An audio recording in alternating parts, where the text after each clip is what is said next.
game or I'm making something that I want to sell to people, it comes down to there's something we do and they don't do it. So if you read some of this copy, this will take you back. I love this copy. It's imagine you're Spider-Man scaling the face of a tower in high rise, or Joe Montana rolling left to throw the winning touchdown pass, or Michael Jackson taking on the evil forces of Mr. Big. Okay, and so it's putting you in the shoes of these people. Notice when you read this copy, it's not saying, hey, the Sega Genesis has blast processing and we can do so much more, we can push so many more pixels to the screen faster. That is a part of what they're trying to sell you on, right? But it isn't worth anything if it doesn't come down to gameplay that Genesis can do that Nintendo don't. So this is what we're really thinking about. Anytime we're making a product or marketing a product, working on any kind of a game, we have to always be asking ourselves, what do we do that they don't do? If I'm making a poker game, right? Everybody's played poker. That exists. Like, we have poker. So what can I do to poker to make it unlike anything else? What can my version of poker do that other poker games don't do? So in this talk, I just want to show you how to get started making actual games, the prototyping process. I want to get you away from tech demos, just working on an engine for engine's sake, aka noodling around in tech, and get you to start kind of turning more towards real product development. I want to show you how to do that. I want to help you, I'm going to give you some tools to defeat what I would call blank page syndrome, which is just this idea of, I really want to make products, but man, I have no idea where to start. You know, I love to program. Like, maybe I've got a big passion for that. I've got a passion for low-level programming, but I just don't. What do I do? I don't know where to start. I don't know how to actually make a real product out of this, right? And ultimately, I want to show you or give you some tools to actually continue staying the course and ultimately ship real products, so that at the end of this journey of, say, you want to learn something new, you want to learn how to make games from scratch, maybe you want to, I don't even care, maybe you want to learn a game engine, doesn't really matter. How do you take that passion for wanting to program and turn it into real shippable products at the end?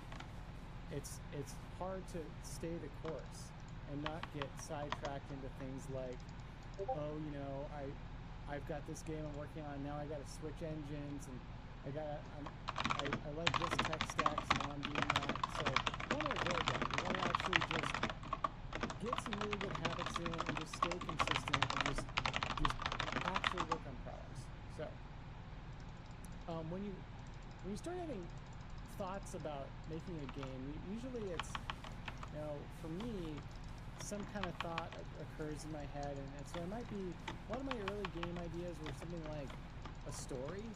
So I might think, oh, that's, kind of an interesting story. I had one of my first game ideas was, you go back in time and you kill your grandfather, like the grandfather paradox, and then like that stops you from going back in time. And I thought, oh, that might be a cool game.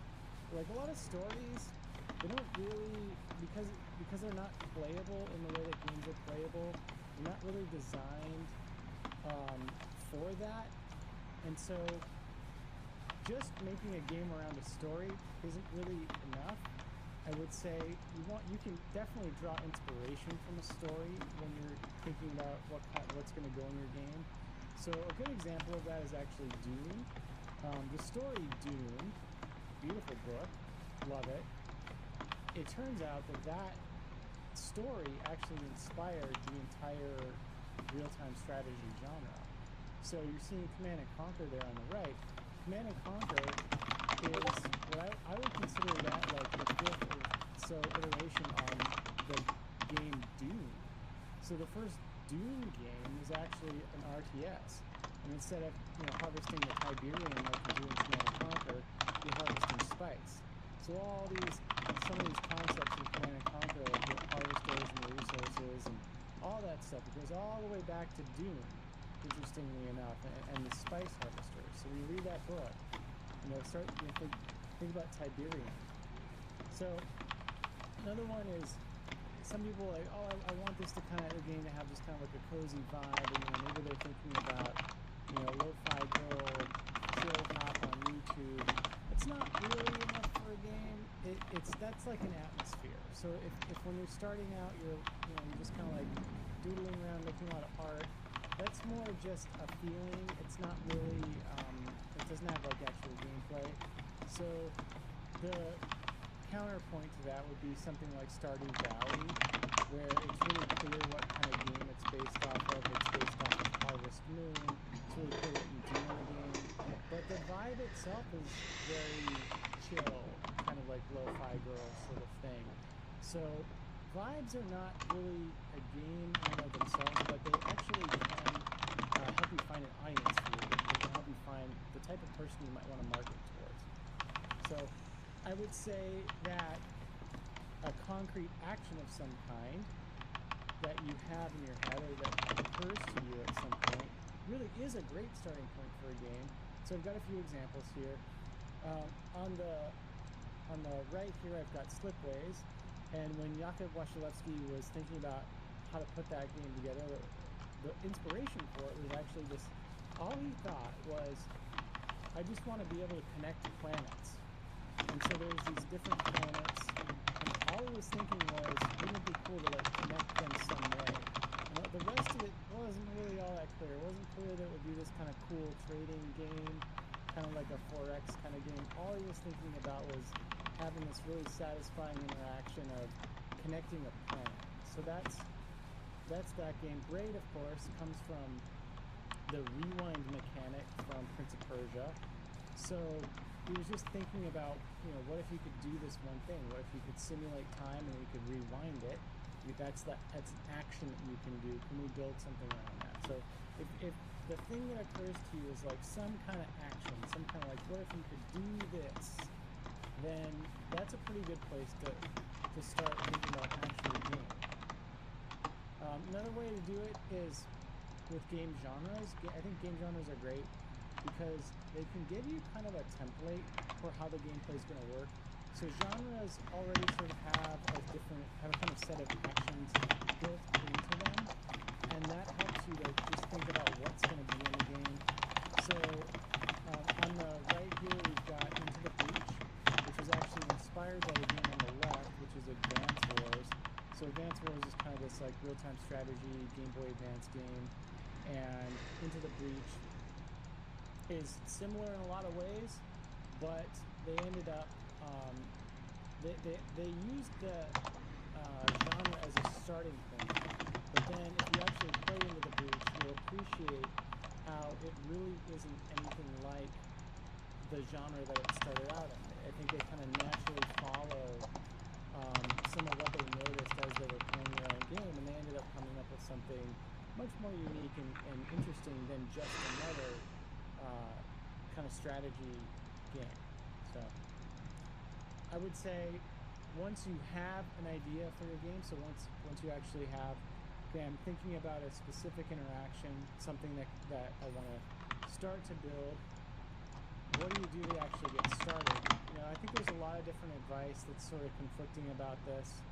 I've heard, from these really expensive game design schools, apparently you can go there and spend like $200,000 and then like a year on just doing like paper prototyping games, which I think is a really kind of bad waste of your money. So I would say paper prototyping, it might work for some games. I don't think it really works that well for video games. It definitely works well for board games because you can get people playing right away. But for video games, because I submit to you the reason it doesn't really work for video games is because the computer is running the simulation, and because the computer can run the simulation, you can get far more advanced simulations out of the system than you would out of board games and paper. And so because of that, everybody... What's up, Jennifer? The advanced I'm not buying any art. And so if everyone's competing on running advanced simulations, then you better be doing that from the very beginning, which means we rely on the computer to sort of tell us what the state's going to be and to update the state, and that's kind of the interesting thing. So instead of doing paper prototypes, I recommend these like low friction playable games.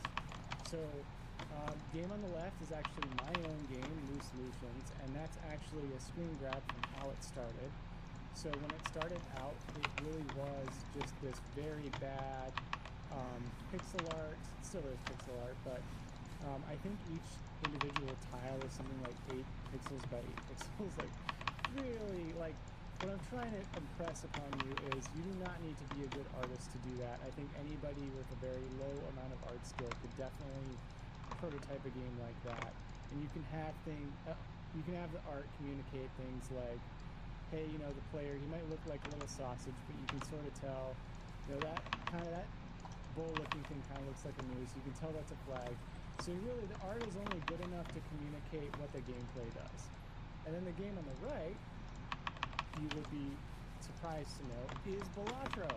So that, remember, earlier when I showed you, there's this game that's like, that one dude made in his spare time when he was working an IT job that's made like millions and competes with Civilization 7. This is the game. This is how it started. So it started out as just this little low-fidelity prototype with the cards and the different actions. And so does it look like he spent a lot of money here? Does it look like he... No, not at all. It looks like he just kind of like went right into it here and started making a game that you could actually play from the very beginning. So we want to do what the Balatro guy did. All right. So I have this slide here. When you start to actually prototype games, it's really easy to get into this nasty loop where you're kind of overthinking how different things are going to interact with each other and how they're going to work.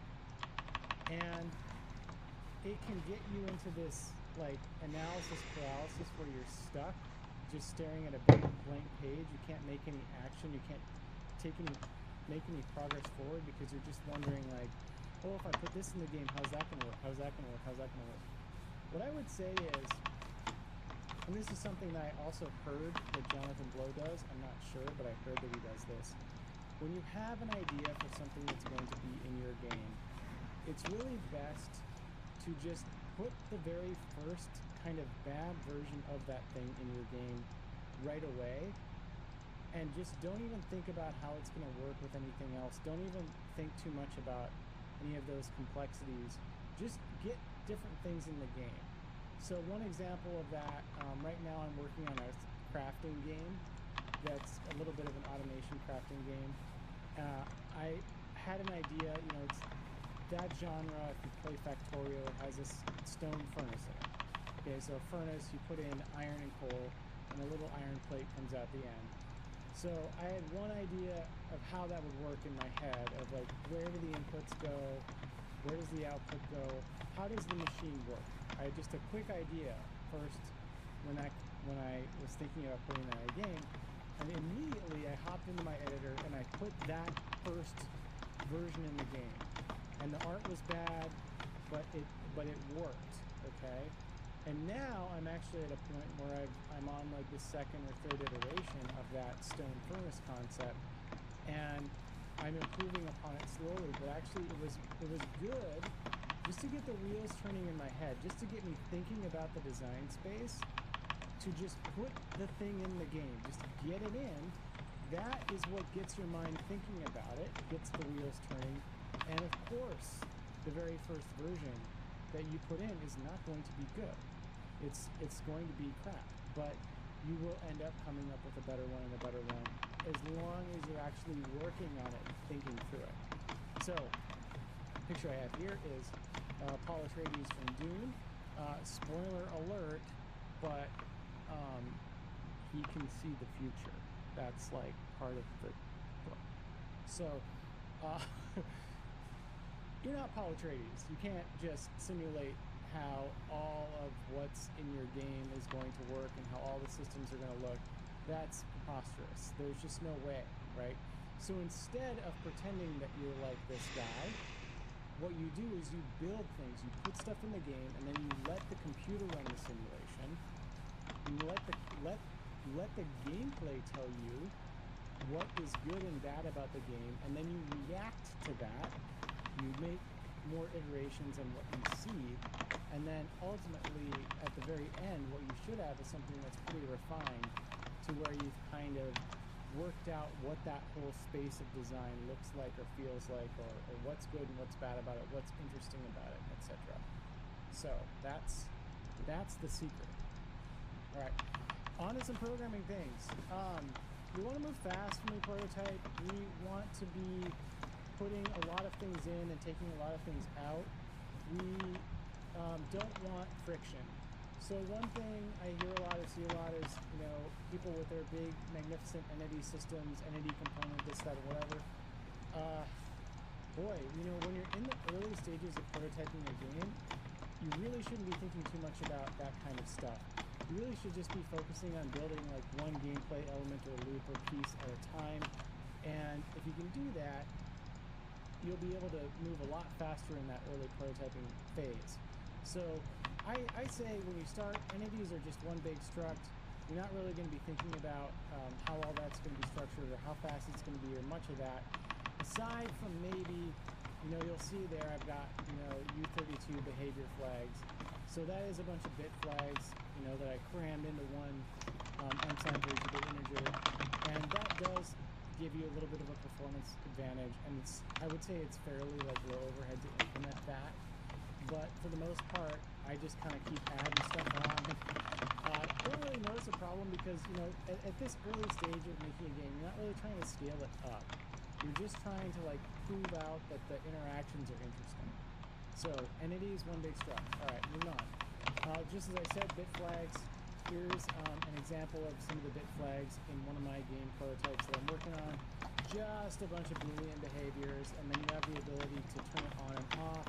And you can cram all this Boolean state into just one, unsigned 32-bit integer. So that gives you that little performance kick without all that overhead. Very nice. Another one that I found for improving just my ability to iterate on a game and quickly test out ideas is to just merge the world editor and the game into one thing. So I'll just play this video. This is from the game that I'm presently prototyping. It's called Cave Factory. So all I've got is I've got my level editor, which is just a mode that the game goes into where you can just drop entities into the world, right? And I'm dropping my stone furnace in here, and now I'm gonna have I can exit my level editor mode really quickly. So now it's gonna smelt something for you, and so I can just kind of go in and out of my level editor, just put stuff in the world and play around with it, and see how the things that I'm working on are working. So I really like these kind of low friction editors and modes where it's all kind of mixed in with the game. I think that's a really great sort of thing to have.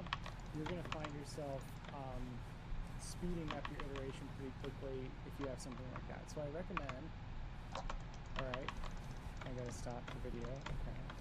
All right. So on to dealing with memory, right? Life is short. Don't think too much about memory, especially early on in the game. So I generally use memory arenas, and I statically allocate pretty much all the memory for the game up front.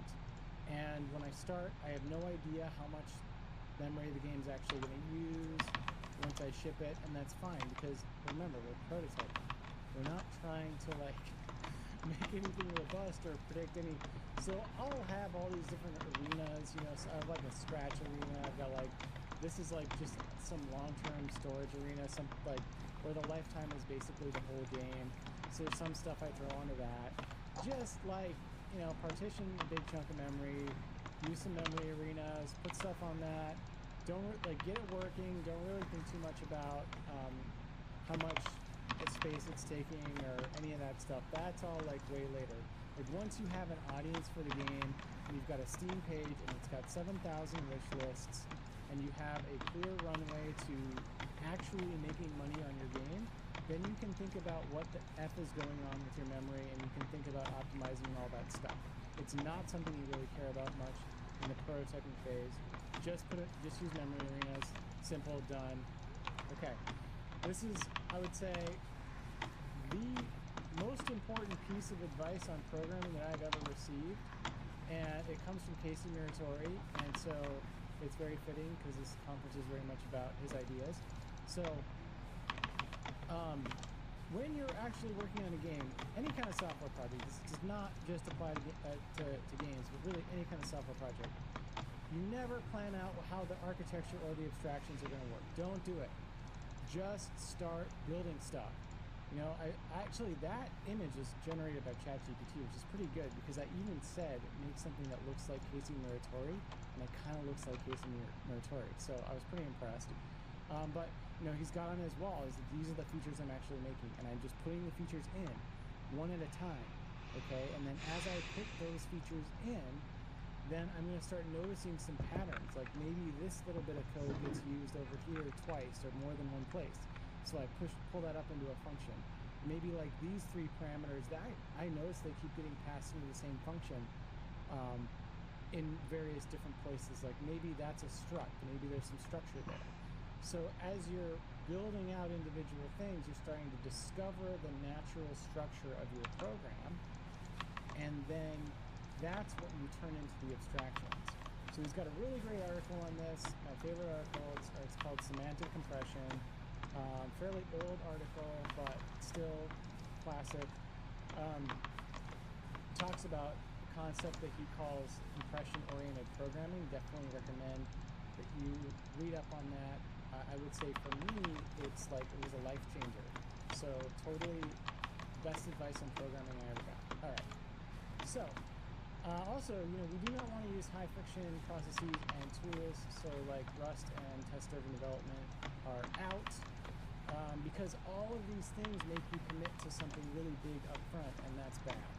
So it's making you commit to like what this big heavy architecture of your scary, of your software is going to be up front before you've actually built, you know, before you've like tested the most important thing, which is, hey, like, does anybody give a crap about my game, right? So like, you know, test-driven development, I always just find this funny because it's like, what are you testing?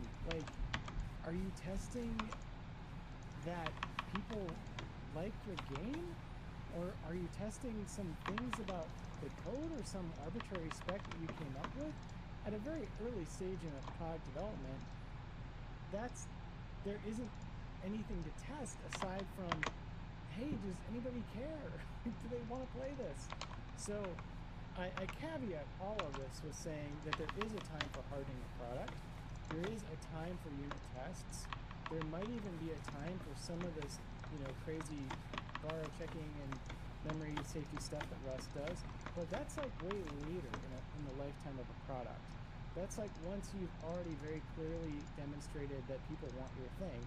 And when we're talking about games, and I would argue a great deal of software development as well, we're talking about products which are ultimately creative in nature, which by their own definition of what they are, they're trying to do something that hasn't been done before. They're trying to like have some new hook, or like, you know, they're trying to do what Nintendo don't.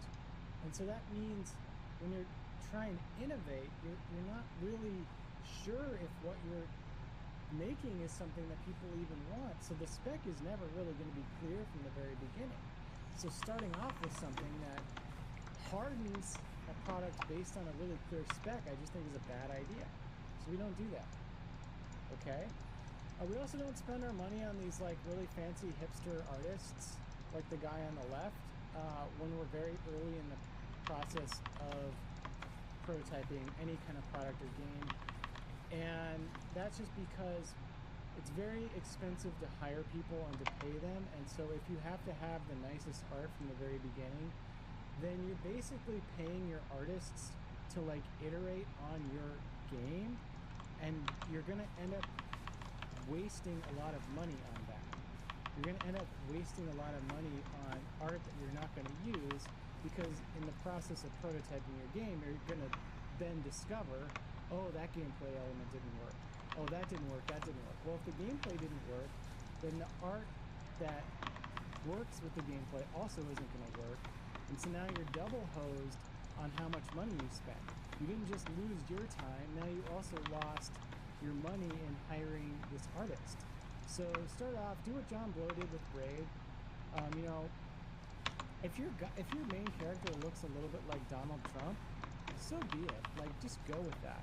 Nobody cares. Like, the important, interesting thing about Braid is the gameplay. And then later on, he brought on an artist once all the gameplay was prototyped, and it turned out to be amazing. You know, it turned out we had a really great game there. So let's not spend the money right away. And this is good. This is just something you would like, because if you don't spend money right away, then you have a longer runway to make games. You know, before you max out your credit cards, and you got to go back to work, right? So don't you want to give yourself like a longer, better chance of success? So let's do this. All right, nothing too. I don't want to bag on people, because you need people. People are very important, but like, people are also kind of time vampires. They kind of like need a lot of time, and they kind of like want a lot of attention. And so when you're very early in the stages of making a product, it's really not such a good idea to have too much collaboration going on. So if you can keep the group really, really small, or even if it's just you, I think that's great, because then you'll find that your schedule is much more clear to just work on the game itself, instead of having to like meet up with your artist and, you know, catch up with them, and then, you know, talk about whatever art that they're working on. Or if you're designing a game with somebody, like co-designing it, then like they're gonna have ideas, and you're gonna have to listen to their ideas, and you know, they're gonna have to listen to your ideas, and it's gonna be a lot of meetings over and over again, just talking about what's going to be in the game. So I would say definitely avoid that. If you are going to be, you know, collaborating and, you know, synergizing with people or whatever, like this lovely iStock photo has, I would say it would be a good idea if everybody has a really clear lane that they're working on. So maybe you've got a fairly big game project, and like one person, or maybe you're a studio, and like one person is prototyping a totally different game concept, and you're prototyping your game concept, and you're just kind of comparing notes about which one works. Like, I think that's fine if they're like separate game concepts. Or maybe you're like later in a project, and the gameplay is mostly done, but the artist, you're getting the art in. Okay, so that's a great time to collaborate with somebody. But yeah, I think if you're gonna have a bias, you want to be a little bit more like Marcus Persson over here, the guy on the right. You may or may not have heard of him. He made this game called Minecraft. It made like $1 billion, right? So like, maybe you want to probably do a little more like what he did. Turns out there are actually some pretty good reasons to work on your game engine if you're that kind of person. So if you've been watching thinking, oh man, I am more of a programmer, I just want to work on my engine, here's the slides for you. If the gameplay itself requires the engine to be different in some kind of a way, then you kind of have no choice, right? So the game that I'm going to show you is Fez, and I love this game. It's a little bit older, but the idea here, I'll skip ahead. Look at this. You're rotating this world and walking alongside it, and that's kind of what the gameplay is. That's sort of the hook. That's what makes it interesting. I just don't think that this is the kind of game that would really lend itself all that well to being prototyped with an existing engine. It's like maybe one of those things where you could do it, but I sort of feel like you'd be fighting the engine the whole way. You know, and I don't want to get into like a big, you know, argument about any of that, but it's just to say, I kind of think having more control over your engine and being able to very specifically work out the details is going to yield a much better result if you're making a game that's trying to do something a little bit more ambitious or boundary pushing like this game. I would say that's definitely the case with the next game I'm going to show. So this is Noida, one of my favorite games. every pixel in this game is simulated. So you have all these different kinds of fluids and solids and gases and alchemy, and it turns out that to do any of this kind of simulation, their team had to make this kind of really rather complicated, multi-threaded sort of a program that actually splits up the world into all these different tile chunk sections or different simulation regions. It's just not the kind of thing where a commercial game engine would do that out of the box. It definitely is the kind of thing where you would need level of control at the level of the engine just to even accomplish the basic gameplay. And the story behind that game, this is actually a story of people who were interested in noodling around with tech. So they were interested in this kind of cellular automata simulation. They played around with falling sand simulations, that kind of thing. They wanted to make a game out of it. They were doing these sort of tech demos with the falling sand simulations. They kind of gradually pivoted more and more towards it being a game, and they tried out a bunch of different game concepts. They tried out something that was like worms. That wasn't quite as interesting. So they really played around with it. They just, they found a bunch of problems with it. They eventually pivoted towards this kind of like roguelike gameplay that they settled on. So that's what I'm telling you is, and that's, if I was to like, the most optimistic way of looking at all these cube rendering things is like, hopefully some of you guys are thinking about what sort of a game you can turn it into. So it's not just, hey, I'm really good at programming. So that's what they did. I would say just consider doing something like that. There are reasons to play around in tech, but aside from that, just prototype the game. All right. Distractions are bad. You shouldn't do them. Social media in particular is bad. You just spend a lot of time on it, arguing with Uncle Bob and not really accomplishing anything. So I just generally think it's okay to just walk away from these platforms completely, and that there's really only one platform that you need to care about, and that is Steam. So if you're thinking about optimizing any algorithm at all, optimize the Steam algorithm.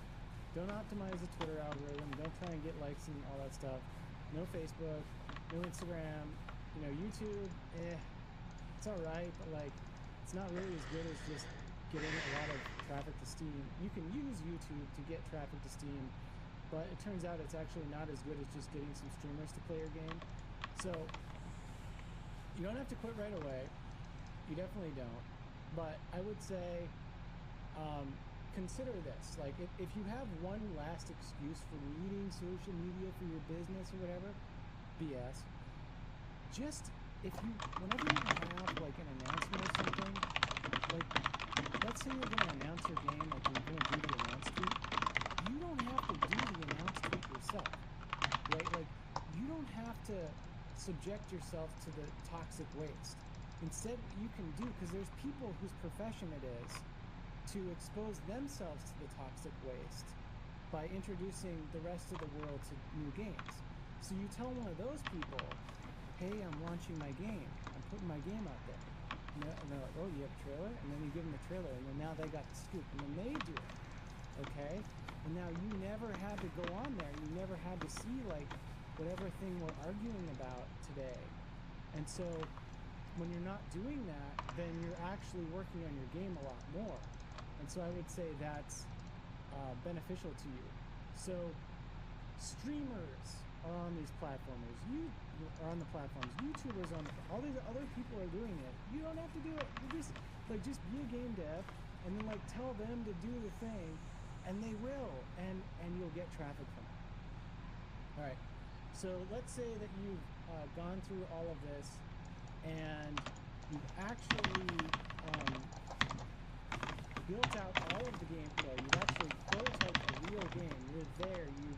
You've got something that people can actually play. Maybe they can play it for 5 hours, maybe 20, etc. There will come a point where you might have to make some decision about hey, should I actually polish this game? Should I ship it? At what level or what amount should I polish the game? I did this with my first game, Resolutions, because I felt like it was an important thing to do, because people seem to like the very first version of the game. I made a small version of it that was about 50 puzzles, and people played all the way through. And so to me, that was kind of a good sign. But then it kind of became this question of how much money or how much time do I spend on polishing it. And my thought around it was, first of all, you probably shouldn't polish and finish and deliver a game to Steam if the people that you're giving it to don't play the whole way through, or they don't play that long. That's a pretty good indication to me that like there's something wrong with the gameplay. That just means people aren't really engaging with it. Or so definitely don't put a lot of effort into polishing something that people aren't really enjoying that much. So at that point, you've probably got to scrap the project or rework it, or figure out some different direction for it. But if they are enjoying the actual gameplay, and people will play a game with kind of bad graphics as long as the gameplay is good, then you can start thinking about, okay, what's an acceptable amount of polish? How much money do I want to spend? With this game, I finished it mostly because I just wanted to have a good. I didn't think it was going to make a lot of money. I just wanted to have a good project under my belt, something that showed all this experience, and so that's why I finished it. And I didn't really spend that much money on it, but there are some things that you're going to have to spend a lot of money on. So I did spend a decent chunk of change on, I think I spent $2,000 on that capsule art. So you're going to have to spend some good money on capsule art. And that's just that's the minimum ante, is spending money on capsule art. If you don't already hire an artist or maybe do some of the art yourself, you're going to be spending some money on capsule art. Because that is your storefront. That's what makes you stand out. You absolutely have to spend the money there. The rest of the budget is kind of up to you. I would say the amount of budget you should spend on the game should depend on how much gameplay, like how many hours of gameplay there are in your game. It just is a fact, whether you like it or not, whether you agree with it or not. What makes games marketable, a big part of marketability, is just how many hours do people play the game? Is it a 10-hour game? Is it a 20-hour game? Is it a 100-hour game? Is it a 1,000-hour game? So I would say that a game like Factorio does really, really well, because that's a 1,000-hour game. There are people that have like thousands of hours in Factorio, and that all of a sudden, when you think about that, there's this player base that's willing to play that game that long because of its richness and depth. Now all of a sudden it makes a lot of sense to spend all this money on the art and textures and making everything perfect, right? Because you've got this really captive audience that's spending a lot of time in the game. So I would think about it that way. There's some level, some amount of time and money you want to spend, and you've got to just anchor it at the right point. Great thing about shipping a game is it actually hardens your game engine. And I use game engine in quotes because all that I really mean by game engine is like your leftovers. So when you finish a game project, you've got all this like leftover code, I've got my leftover Windows platform layer, my leftover Mac OS platform layer, my leftover iOS platform layer, and I've got all these other like gameplay systems that I came up with and that I could probably take out and use in other projects, and I've got stuff that loads art, stuff that plays sounds and mixes it and all that stuff, and that's my engine, and I can use that. So I actually had one of these, I had ChatGPT generate an image. I think the prompt was like some hipster engine, like a Thanksgiving dinner just beating the snot out of some engine programmer, and so that's what we have here. And actually I like this because that turkey that you see there is the phoenix rising from the ashes. That turkey that's the Sega Genesis that does what Nintendo don't, right?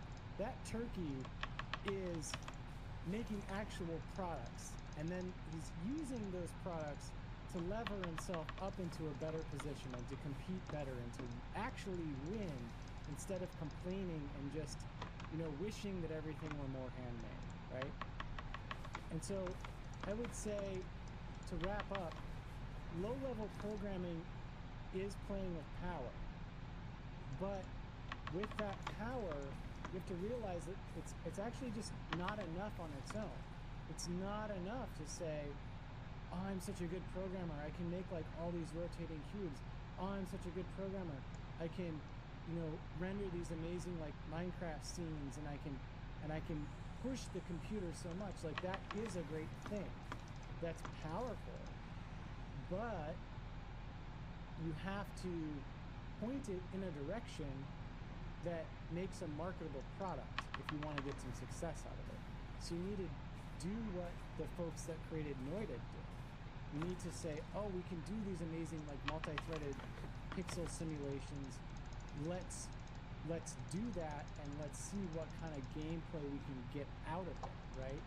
So it's not enough to just be like, we can push the computer to its limits. You got to do more than that. And actually, that's kind of like what's funny about the, Sega Genesis does what Nintendo. Like, I would actually argue that in many ways, much of the success of Nintendo comes from the fact that Nintendo did. But what they did wasn't just saying, oh, we computed on blast processing, and like, let's tell you all about all the things that our console can render. It was, no, look at these games. Look at Super Mario Brothers 3. Like, isn't it amazing? He can fly around, and he's got items, and there's these bosses, and like Bowser, and so. And look at Mega Man, like Mega Man's got these abilities. Look at Samus, like look at this world that you can. So they were really thinking about gameplay first, and then their ability to control what the computer does was in service to that design. So that's how you have to be thinking about it. So, yeah, you are powerful. All of you that are attending this conference, you have great intentions. You are some of the most talented people. It's got to be pointed in the right direction. So I'm Ted, and that was my TED Talk. You can get my first game, New Solutions, on Steam and the App Store. Just search for it. It's available on Windows, Steam Deck. It's also available on Mac OS and on your iPhone. So give it a try. If you like it, leave a nice review. I'd appreciate that. There are also some Moose release that are being passed around the conference. Thank you to Casey Muratori for helping me ship those moose to Sweden so that you could all enjoy them. And have a good conference. I wish I was there. Love you guys. Appreciate it. Glad you liked it. Again, thank you. I can hear you. Alright, you can hear me. Awesome. Yeah. Alright, we have a moose here for Ted. This was Ted the entire time. Okay, he's been sitting right here. My favorite thing is that, like, most of that moose's butt is facing the camera for a large portion of the conference. And so, I don't know, like, my partner in particular found that hilarious. So, there you go. Alright, so, first of all, Rust is not a bad thing, okay? Let's just get that. Rust is... You can work with it. It's got friction. I mean, there's ways to fix it. It's alright. So, it's interesting. You're probably... it's freezing. Is it okay? Can you hear me? Yeah, it's a little bit muffled, but I think I can make it out. Okay. You're very marketing focused, which isn't something I see in a lot of indie developers. How did you come to this strategy of developing indie games? Because most people would call indie games art. It's a purely artistic form for them, and less of something to make a living with. Right. Well, I guess what I would say is, like, I think you have to find some mixture of what is in the thing that you're making that is, like, all about what you want out of it. And then there's also what people want. And so you have to like find that kind of balance between what are some games that I really like that also happen to be very marketable. So if you play a lot of games, which I suggest anybody who's an independent game developer do, especially playing like the top list of indie games and those that were successful, you're going to find a number of very successful games that you really like. So for me, one of those is actually Factorio. I sat down and played it, and I was like, hey, you know, I wouldn't have ordinarily thought, because I originally heard of that game through Chris Zukowski's blog, which is How to Market a Game. And so that's where I originally heard of it, and I was like, oh, it's interesting, you know, he mentions this game. And then I went and I played it, and it turned out that I really liked it. There's a lot of things that I think are great about that design. And so from playing that game, I kind of discovered that there's quite a bit of overlap in my own preferences for like what I like out of a game, and what also generally the Steam marketplace wants. So I don't necessarily think that there has to be this total compromise between, or that you necessarily have to be a starving artist. I think really like if you care about people seeing your work, then the greatest thing that you can do is be successful. You can is to make something that a large number of people would want to play or would be interested in. Otherwise, you're basically just noodling around in your basement and nobody's ever going to see your work. So like if you care, then part of that, I don't think you're necessarily compromising your vision. I think what it is it's making your work more accessible in a way by making it align more with human nature and the things that people tend to like, the kinds of things that people want out of that experience. Now let's say the only types of games that you enjoy are pixel art platformers. What do you do? Me? No, just in general. Oh, like yeah. Well, let's say that's what you're into. Yeah. Well, That's it's the funny that only you type mentioned of that game you because play. like I am currently prototyping a game that is a pixel art platformer, but that I'm mixing it. I'm actually trying to see like what if this were an automation game. So what if this were like a Factorio? What would that look like? What kind of a design space is that? It's actually turns out that it's very different from this design space that is in Factorio, because Factorio is very like top down 2D, and so they make a lot of decisions that make sense for top down, but when you're side scrolling, all of a sudden it opens up all these different possibilities that you wouldn't necessarily think of. So things like liquids behave differently because there's a verticality to it. So you can have like large storage basins of liquids, right? Maybe you could like freeze liquids and like move them around and then like thaw them. And so in top-down Factorio, the liquids, it's like the verticality of it is kind of abstracted away. It's kind of like not something that you see, although you presume that they are filling a tank. And on a 2D side-scrolling version that's trying to explore a similar space, then all of a sudden, like the verticality of it's there. You can actually see the basin of water like coming down and emptying. And so I think that you can take what you like out of those older genres, out of like platformers, and then you can take a look at what currently is doing really well, and you can see if there's some overlap between those things. You can carve out your own thing from that. Now, on the tech side, was Moo Solutions, maybe I didn't catch it, is it custom tech? Is it a custom engine? Yeah, I made it all from scratch, actually, and I made the game after. So I wanted to make games, didn't know how to do it. I was not satisfied with a lot of game engines that existed at the time, and so I was not really satisfied with Unity. And I tried a bunch of them, and the more that I learned, I kind of started to realize I disagree with a lot of decisions that are made. And so I started watching Handmade Hero and seeing how Casey Muratori did it. And then I just kind of took the base learnings from that and then turned it towards prototyping games. And so I think I watched like about up to episode 60 or so.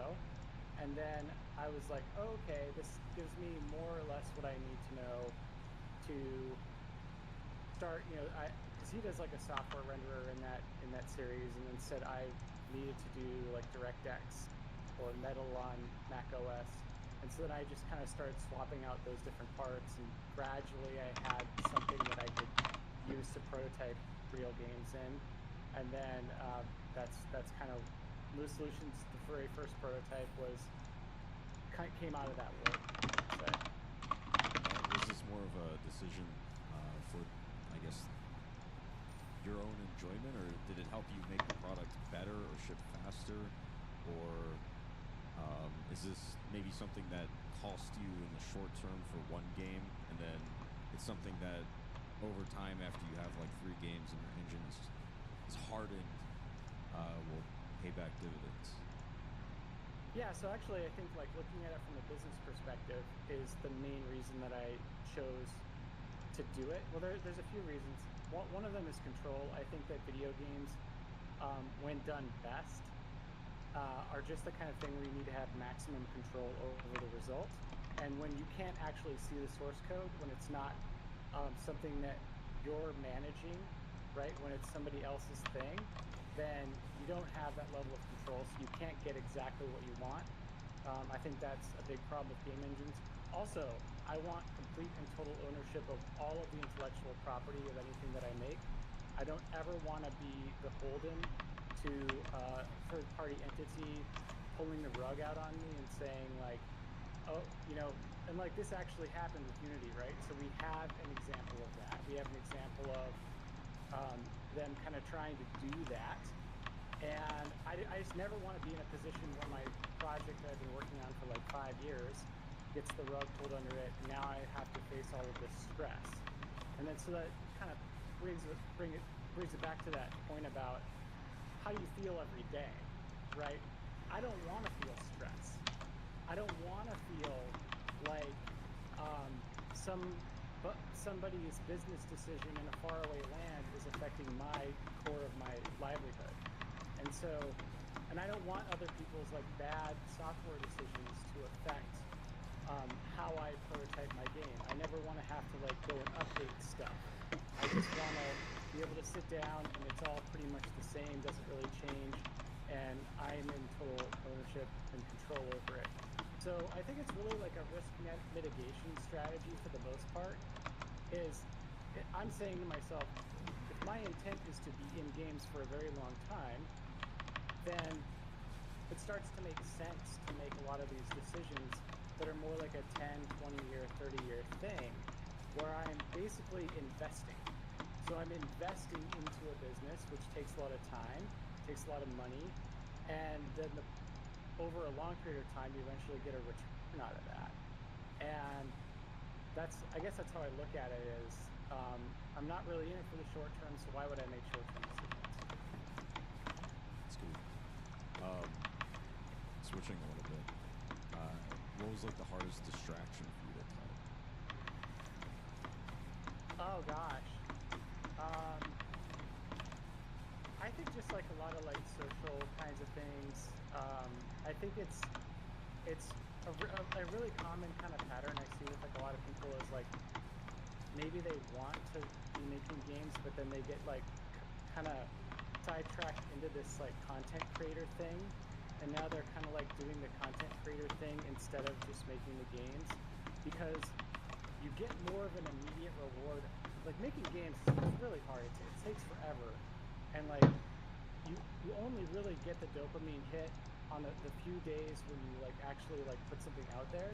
And so it's very understandable why people would get sucked into this kind of like content creator thing, because you can do a video, or you can do an article, or you can do a this or that, and then you get like finally get a little bit of dopamine because like you want that, because like you've been wanting to put something out there and like and get a little bit of a reward signal. So I understand like why people get sucked into it, but ultimately I don't really think that it helps your game do all that well. I don't think that it's the greatest use of your time. So, Is there any distractions that are left that are hard to cut? I don't know. Like any gaming habits? Like how do you like is 100% of your time right now focused on game development?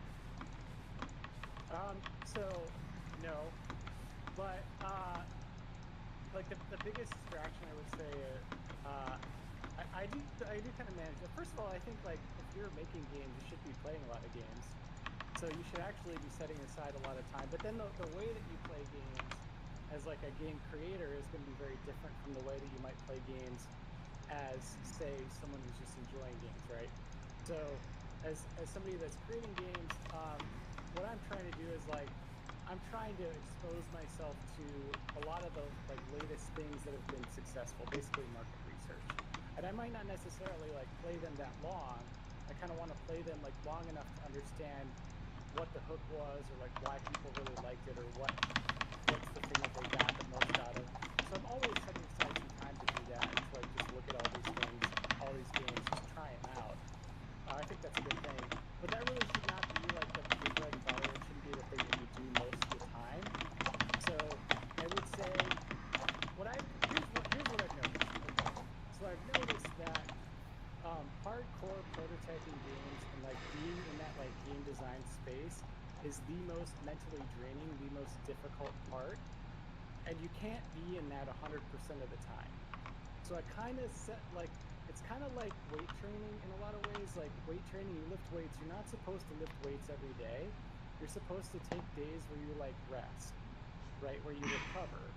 And so I take days where I rest from hardcore design.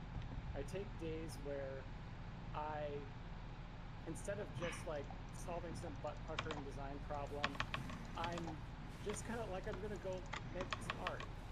Or I'm gonna like, work on some sound effects or something. Like I do something else that's not that I think is like a little bit more restful. And then I find that that's like a good balance where I'm not kind of constantly wrestling with those problems. And what you end up finding is that in the back of your head, you're still wrestling with those design problems. And if you give yourself that chance to rest, then when you do sit back down for those hardcore days, it's a lot better. Like you actually kind of work through a lot of the problems by then. And so you're full-time indie right now, right? Correct? Is that correct? I am like I am a person who saved up a bunch of money and invested it, and who relies on a spouse to cover housing expenses. But I also like have a large runway that I saved and invested. So I'm more what you might call like a financial independence, retire early sort of person. I spent a bunch of time in the software industry. I spent like maybe 10 years or so, and I just like saved up a big ball of investments so I could attempt to do this. Is sort of what I did. So for now, yes, I am full-time prototyping games, living off of investment income, living off of a little bit of game income, like a mix of different things. Okay, so you have this, you're working, you have a ball of money, right? You have, let's say, I don't know, well, I'll ask you, what do you think is like a decent amount of runway for someone making the jump into indie dev, right? Like you're working at a job, you want to make games. How much runway do you need before you can That's tough. do it? It's a tough question because, first of all, I think before you can even really answer that question, you need to understand what your spending is. So if you have no idea how much money you're spending in any given year, then I can't really answer your question about how much you need. Let's do it in years. Like how many years? Like let's say how like, many years? Yeah, like do you need 2 years of runway? Whatever your spending is, or whatever the amount of money you have divided by your spending. I mean, ideally, you'd like to be like pretty darn close to just being able to like go for as long as you could. But I think two years is fine. It's there's a cost though, because if you get to your end of your runway, then you're going to have to pay a big cost to like re-enter the workforce, right? And so ideally, you'd like to minimize the chance of paying that cost. You definitely don't want to be churning like back and forth all the time, which is why you probably want like at least I think your intuition about wanting a longer runway is right. So you don't want to be that person that's like, oh, I left my job and now I've got like 2 months and I better like, really do it, because then what's probably going to happen is you're going to not spend those 2 months on your game. You're going to spend those 2 months fretting about how you're going to get the next job. So like there should be some reasonably, but I would say like more importantly is that before you leave the job, you should be prototyping your games. You should be building the skills so that you're actually ready. You should have the game prototype that is pretty much all of the way. So if you look at the guy that made Velatro, that's essentially what he did before he left his job to finish that game. He already had the prototype in order. I think he might have even had a publisher signed by then. He had a lot of things set up and like out of the way before he decided to quit the job. It still was not a sure thing, but it was pretty far along. And kind of what I'm trying to impress is that a lot of that prototyping stuff that I talked about is something that you can do while you're working a job. So Blue Solutions, that game, I prototyped most of the gameplay while I was working a job in my spare time. And that's because you're spending your time focusing on the gameplay, the core thing that's important, right? And you're not distracting yourself with all the other stuff. And then you've got this working prototype, you've got something that's actually playable, and then you can polish that. You can spend your time after you've left your job polishing that thing. Hopefully that helps. Yeah. If there's like, the right answer is $500,000.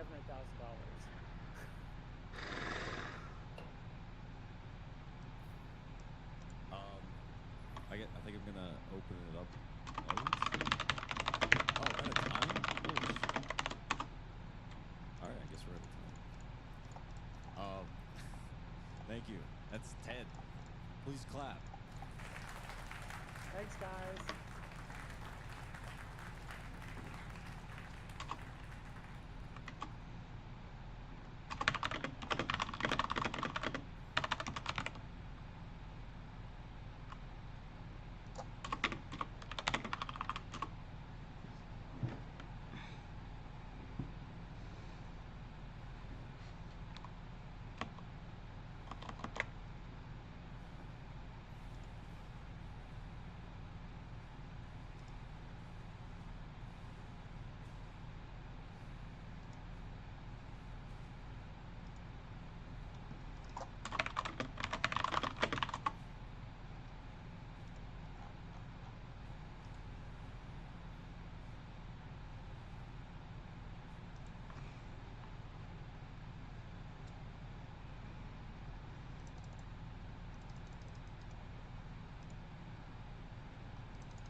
If you are new to Albion Online PvP or you are just tired of dying like a bot, this video is made for you. I've got more than 3,000 hours in Albion Online, and if I had to teach your mama how to play PvP, this is actually what I would show her. No crazy tips, nothing like that. This is true, honest, that's gonna help you in your process. But before we move on, let's just make it even better. I'm giving away 3 6.4 weapons. Wanna enter? Just comment below a PvP tip to help other players, your in-game name. That's way everyone can learn more, and 3 of you guys gonna get 1 6.4 gear. I will pick the winner in the next video. Good luck, and remember, every fight is XP. But before we start the main things, I need to tell you something. There is no bibbidi bobbidi boo, any magic word that turns you into the best Albion player. Second, you're gonna die a lot. If you want to cry about it, it means you're not ready yet, okay? Just telling you. The mindset is really important in PvP in Albion Online. Third thing, you have to believe in yourself, brother.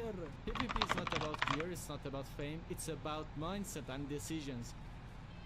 Let's talk about the mindset, because if your mind isn't ready, nothing else matters and nothing else gonna happen. In Albion PvP, you're gonna lose a lot. It means you are learning something, you are improving. Every death teaches you something. Don't rage, don't panic, don't quit, don't blame your gear. Indeed, ask yourself, did I use my defensive too early? Did I chase too hard? Did I miss the enemy coming from off screen? Did I get greedy? All of these questions leading you to be a better player. If you look at every fight like a practice, you will improve way faster than people who just crying about about dying. You don't need to win every single fight. You just need to learn from each one. Stay calm, stay sharp, and don't give up. That's how you improve, and that's how you get better. And we are here to fix that, bro. Now that you understand why dying is part of the process, let's make sure that your death actually teaches you something. By using the right build. Every PvP content in Albion Online has different meta builds, but forcing corrupted dungeons, hell gates, or different other contents might be trash in the open world. In open world PvP, mobility is everything. You are not always in control, mobs, gankers, third parties, everything can happen. So play a weapon with high movement and flexibility. Let's make sure that your death actually means something, right? PvP in Albion isn't just about fighting people. It's about surviving, outplaying, and staying ahead of the chaos. In the open world, mobility is the king. These are my top 3 builds for open world. They has high potential for outplays, killing players. Also, I just did 0 to hero with these weapons, which you can just check it out in my YouTube channel. And let me just answer this question real quick. IP really matters on your weapon and your gear in the same time. Think of it like this. You're using a sword, but you don't have enough respect on your sword and your armor either. You are not able to tank the enemy damage. Also, you are not able to do decent damage. That makes you basically useless in a fight, and yeah, probably dead. You need enough IP to actually do your job. If you are playing a melee DPS, you need to survive and hit hard. If you are playing a ranged DPS, you need to melt them down before they reach you. But at the same time, IP alone won't carry you. Positioning, cooldown timing, and direction making are the most important thing. Gear matters, but the gameplay wins.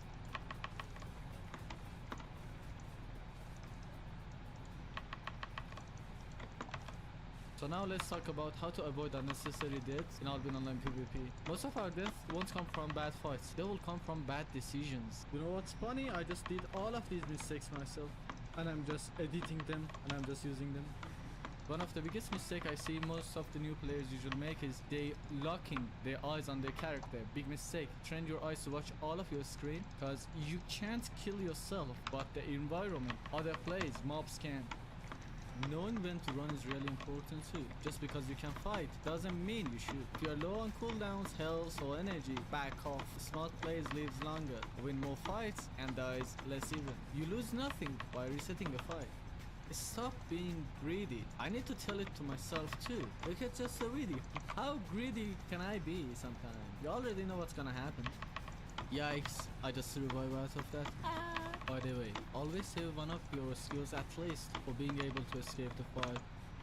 Remember this, good players don't win every fight. They win the right fights, they leave. When it's bad, they push. When it's good, they play with a plan. So basically, if you are panicking, chasing like a dog, or fighting 1v3 with 4-1 gear, you're basically feeding. So now let's talk about inspecting people. You see someone nearby is standing a bit too comfortable? Check their package. Yeah, right click on them and press Y. And now you can just realize what's they packing. I need to stop, that sounds really gay. Inspecting is not only about checking fast, it's about reading people, predicting their moves, and punishing them when they make mistakes. It takes actual game knowledge to understand what they are trying to do, but don't worry, you got 2 options. Start reading the Destiny board, or just learn in the hard way, like the rest of us. One death at a time. But if you're lazy like me, don't worry, I have a solution for you. Weapons in Albion sharing the same Q and W abilities across the weapon line. So once you learn one of them, you pretty much understand them all. The real difference is the E. That's where the magic happens. But trust me, you will learn that when it's hitting your face. Just keep playing, you're gonna learn them over the time. Don't worry, the Destiny board will make sense without you even trying. The first thing you need to check out is their weapon and their armor. IP is not important at all. I'm gonna show you why. Just let me cook. Well, there's an old trick people are still using. They're hiding the true IP. Your IP based on 5 things: weapon, helmet, armor, shoes, and a cape. If someone isn't wearing a cape, their IP looks low, but their damage and their health stay the same. Because cape IP only affects invisible number. It's not really changing any performance. So here's the tip. Only use high tiered capes when they're doing something, like giving mana, dealing damage, giving you a cooldown. Otherwise, save your silver and don't buy a cape. The goal in here is improving at PvP, and if you want to improve your PvP, you shouldn't give up. Never. The moment you give up, it's all over. But it doesn't mean that you go and feed the enemies in a red zone or black zone. If you're really new to the game and you want to start doing the PvP, start in yellow zone corrupted dungeons. It's PvP without risk. You're not gonna lose any gear, alright? Maybe now you say that, okay, but I want to be a ganker. I wanna play in the red zone, black zone, doing the camps. But as soon as you hit there and you don't have any skill, plus you don't know anything about other weapons, you're gonna struggle a lot. You're gonna die a lot and you're probably gonna quit and be in the yellow zone forever, okay? So listen carefully about this. Use corrupted dungeons to learn cooldowns, weapons, skills, other play styles, and everything about PvP. It's literally safe. You can get the fights every 5 minutes without any problem or risking your gear. That's huge. And always record your gameplays if you can and rewatch them even if you lose or win. You're gonna learn so many things out of it.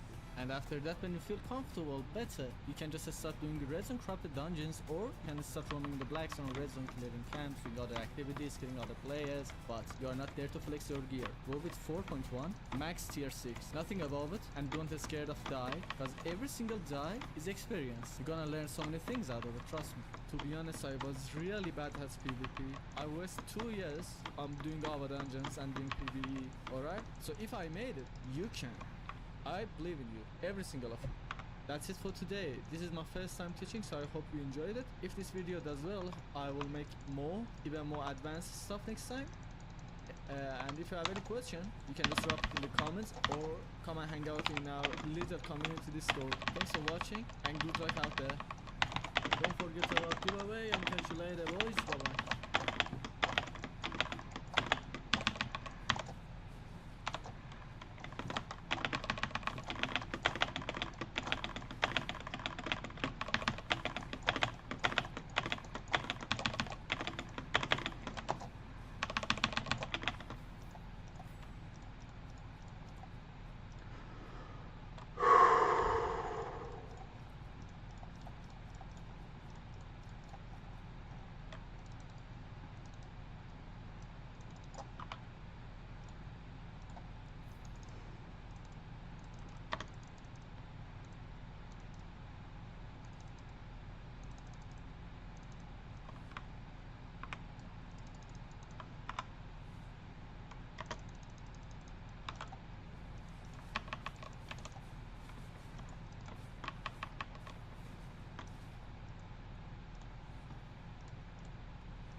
drop it in the comments or come and hang out in our little community Discord. Thanks for watching and good luck out there. Don't